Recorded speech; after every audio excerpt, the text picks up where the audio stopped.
tariffs on 8 European allies that oppose his push to take over Greenland, the semi-autonomous territory of Denmark. On Sunday, Trump sent a text message to Norway's prime minister writing, quote, "Considering your country decided not to give me the Nobel Peace Prize for having stopped 8 wars plus, I no longer feel an obligation to think purely of peace." Trump went on to write, "The world's not secure unless we have complete and total control of Greenland," unquote. Earlier today, President Trump posted a mock image of himself alongside Vice President J.D. Vance and Secretary of State Marco Rubio, planting an American flag on Greenland. Over the weekend, thousands took part in protests in Greenland and Denmark, many wearing red MAGA hats, as in "Make America Go Away."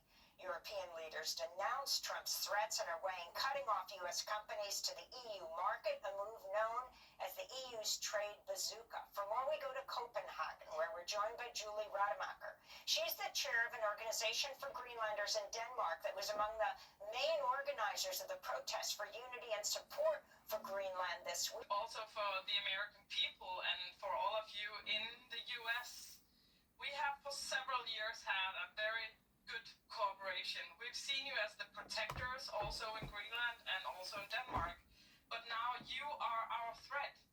Your president is going to do something very bad for Greenlanders and are threatening us with annexing our country. So I have a very clear message for you that you are better than Donald and you also can do better than Donroe. I think it's very important that we gain trust again, both through our political systems and diplomatic systems, but also between the American people and the Greenlanders and Danes.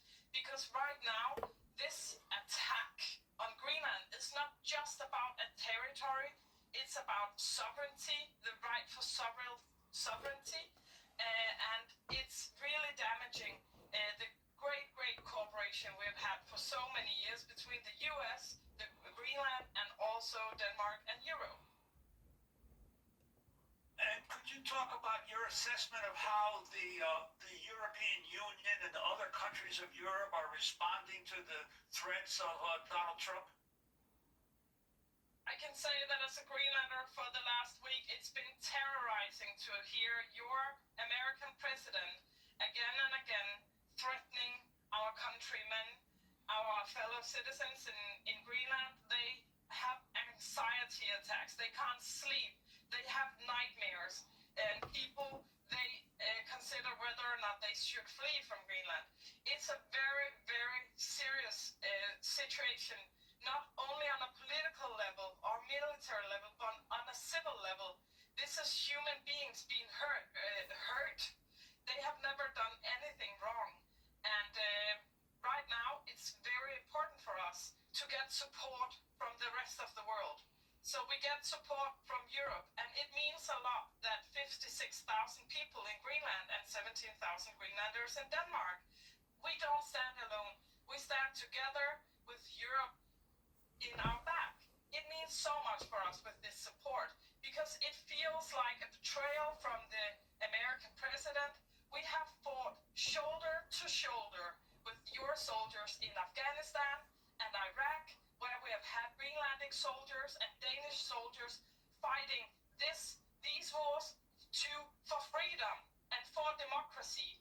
And right now, we have unwillingly become the front for the same fight for democracy, for freedom, and for human rights.